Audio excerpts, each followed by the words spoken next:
শুভ নববর্ষে সকলকে শুভ অভিনন্দন জানাচ্ছি। সবাইকে অনেক অনেক নমস্কার। ভালো থাকবেন সকলে। বাংলার একটা ঐতিহ্য, বাংলার একটা গরিমা আছে। এটা আমাদের বাংলার নববর্ষ এবং সাথে সাথে অনেক রাজ্যেরও নববর্ষ আছে।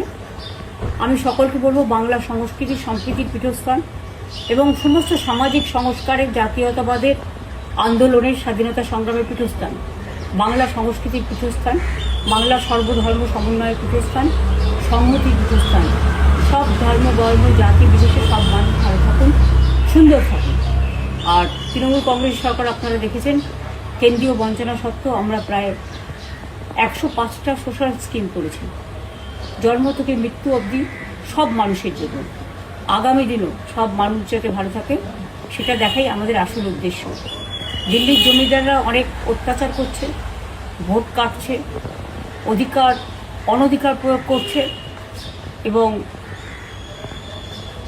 বিজেপি ভ্যানিশ ওয়াশিং মেশিন সব এজেন্সি দিয়ে বাংলার উপর জুলুম অত্যাচার করছে।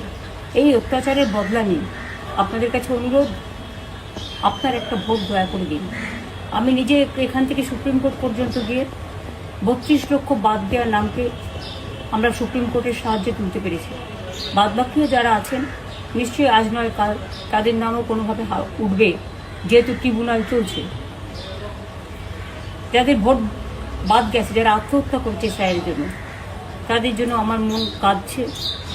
আমি জানি একটা পরিবারে 4 জন ভোট দেবে, একজন ভোট দিতে পারবে না, সেটা কেউই মেনে নিতে পারে না।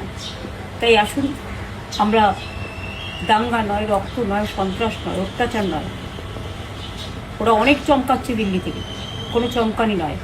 আসুন আমরা নতুন ভোট নিয়ে আসি, শান্তি সম্প্রীতির বার্তা দিয়ে। এটা হচ্ছে মানুষের একটা উৎসব, ভোটের উৎসব। সেই দিন আপনার ভোটটি দয়া করে এবার আর অন্য কোনো প্রার্থীকে দেবেন না।